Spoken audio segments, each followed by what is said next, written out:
একটি স্কুলের ৬ জন ছাত্র স্কুল থেকে পালিয়ে এমন একটি আইল্যান্ডে গিয়ে পৌঁছায় যেখানে তারা ১৫ মাসের জন্য আটকে থেকে যায়। এখন দেখার বিষয় হলো যে তারা জীবিত আছে নাকি মৃত। হঠাৎ একদিন বোর্ডিং স্কুলের সবাই জানতে পারে যে ৬ জন ছাত্র স্কুল থেকে নিখোঁজ। প্রথমে তারা ভেবেছিল যে হয়তো স্ট্রিক্ট রুলসের জন্য ৬ জন ছাত্র স্কুল থেকে পালিয়ে গেছে নিজের বাড়িতে, কিন্তু যখন স্কুল থেকে খোঁজ নেওয়া হয় তাদের বাড়িতে, তখন তারা জানতে পারে যে তারা আসলে বাড়ি যায়নি। তারপর পুলিশকে ইনফর্ম করা হয় এবং কয়েক মাস পর্যন্ত ইনভেস্টিগেশন করা হয়, কিন্তু তারপরে পুলিশ সেই ৬ জনকে খুঁজে না পেয়ে অবশেষে ইনভেস্টিগেশন বন্ধ করে দেয়।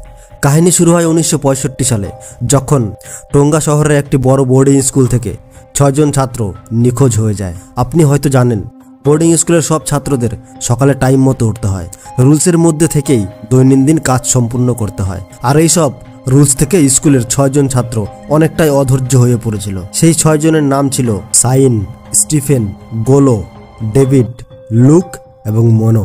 একদিন সন্ধ্যায় তারা ৬ বন্ধু বসে গল্প করছিল। তখন হঠাৎ করে সাইন বলে, চলো আমরা এমন কিছু করি যাতে আমাদের মন খুশি হয়ে যায় আর এই স্কুল থেকেও রেহাই পাওয়া যায়।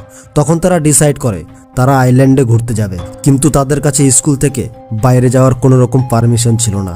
তখন তারা ডিসাইড করে রাতের বেলায় যখন গার্ড ঘুমিয়ে থাকবে তখন তারা চুপি চুপি বেরিয়ে যাবে আর রাতের মধ্যেই তারা ঘুরে আসবে।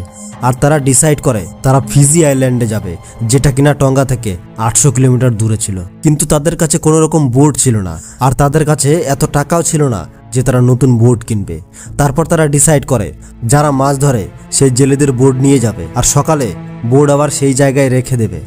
রাতে যখন স্কুলে সবাই ঘুমিয়ে পড়ে তখন তারা কিছু খাবার আর একটি গ্যাস স্টোভ চুরি করে চলে যায় সমুদ্রের পাড়ে, কিন্তু তাদের কাছে না ছিল কোনো রকম ম্যাপ আর না ছিল কোনো কম্পাস, আর এগুলো ছাড়া সমুদ্রের রাস্তায় সঠিক দিক নির্ণয় করা খুবই কঠিন।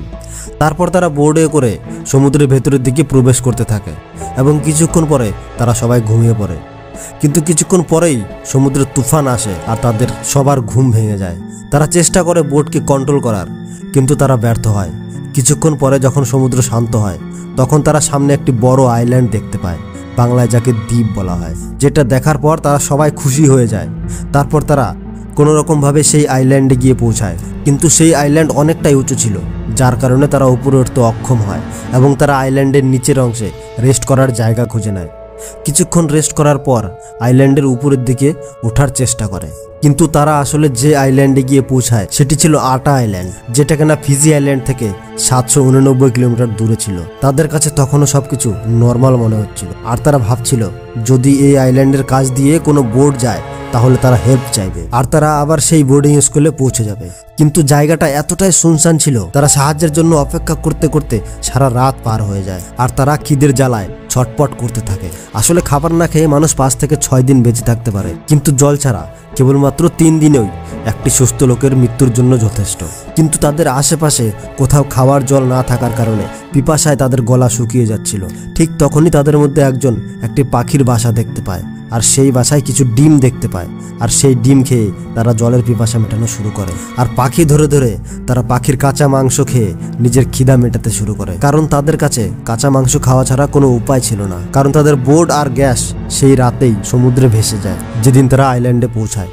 আর এইভাবেই তারা পাখির মাংস খেয়ে আর কাঁচা ডিম পান করে তাদের বেশ কিছুদিন হয়ে যায় এই আইল্যান্ডে। তাদের ধারণা ছিল কেউ না কেউ আসবে এই আইল্যান্ডের পাশ দিয়ে, কিন্তু ধারণা শুধুমাত্র ধারণাই হয়ে থেকে যায়। এক কথায় তারা সেখানে ট্র্যাপ হয়ে পড়ে। দেখতে দেখতে বেশ কয়েক মাস কেটে যায়, কিন্তু তারা কোনো বোর্ডের সন্ধান পায় না। তারা সবাই ভেবে নিয়েছিল যে তারা হয়তো আর কোনোদিনও বাড়িতে পৌঁছাতে পারবে না আর বাকি জীবনটা হয়তো এখানেই কাটাতে হবে। আর অপরদিকে তাদের ফ্যামিলির লোকেরাও ভেবে নিয়েছিল যে তাদের সন্তানরা হয়তো আর কোনোদিনই বাড়িতে ফিরে আসবে না। তাছাড়া টঙ্গা পুলিশও ইনভেস্টিগেশন করা বন্ধ করে দেয় আর এই ৫ জন নিজেদের বাঁচিয়ে রাখার জন্য স্ট্রাগল করতে থাকে। হঠাৎ একদিন স্টিফেন পাখি ধরতে গিয়ে আইল্যান্ডের নিচে পড়ে যায় আর তার একটি পা ভেঙে যায়, কিন্তু স্টিফেনের চিকিৎসার জন্য তাদের কাছে কোনো রকম কোনো মেডিসিন ছিল না আর তার ব্যথার যন্ত্রণায় স্টিফেন অনেকদিন পর্যন্ত চিৎকার করতে থাকে। তারপর তারা বুদ্ধি করে স্টিফেনের পায়ে গাছের ডাল আর পাতা দিয়ে ভালোভাবে বেঁধে দেয় আর কিছুদিন পরেই তার পা ঠিক হয়ে যায় আর সবকিছু আবার আগের মতোই চলতে থাকে। আর ধীরে ধীরে তারা আগুন জ্বালানো কৌশল শিখে যায় আর তারা মাংস পুড়িয়ে খেতে শুরু করে। আর এইভাবে প্রায় 15 মাস হয়ে যায় এই আইল্যান্ডে। আর এই 15 মাসে একটা জাহাজও তাদের নজরে পড়ে না। আর এতদিনে তারা নিজেদের অনেকটাই ডেভেলপ করে ফেলে। গাছের ডাল পাতা দিয়ে ছোট ঘর তৈরি করে আর গাছের সাহায্যে তারা জলের ব্যবস্থাও করে ফেলে। এখন পুরো আইল্যান্ড তাদের ইশারায় চলতো, কিন্তু তবুও তাদের ইচ্ছা ছিল বাড়িতে ফিরে যাওয়ার। ফাইনালি সেই দিনটি তাদের জীবনে ফিরে আসে। স্টিফেন একটা বোর্ড দেখতে পায় আর সে জোরে জোরে চিৎকার করে আর হাত দিয়ে ইশারা করতে থাকে। আর তখনই বোর্ডে বসে থাকা পিটার নামের ব্যক্তি সে দেখতে পায় আইল্যান্ডে ধোঁয়া উঠছে। আর সেই ধোঁয়া দেখে সে আইল্যান্ডের দিকে এগিয়ে আসে এবং দূরবীন দিয়ে আইল্যান্ডের দিকে দেখতে থাকে। তখনই পিটার দেখতে পায় স্টিফেনকে। প্রথমে সে ভাবে হয়তো তারা এখানকার স্থায়ী আদিবাসী, কিন্তু সে সাহস করে কাছে যায় এবং সব ঘটনা শোনার পর পিটার তাদের সাথে করে বাড়ি ফিরে যায়। আর এই খবর ছড়িয়ে পড়ে মিডিয়ার মাধ্যমে। পরে একটি মুভিও তৈরি করা হয়েছিল এই ঘটনার উপরে।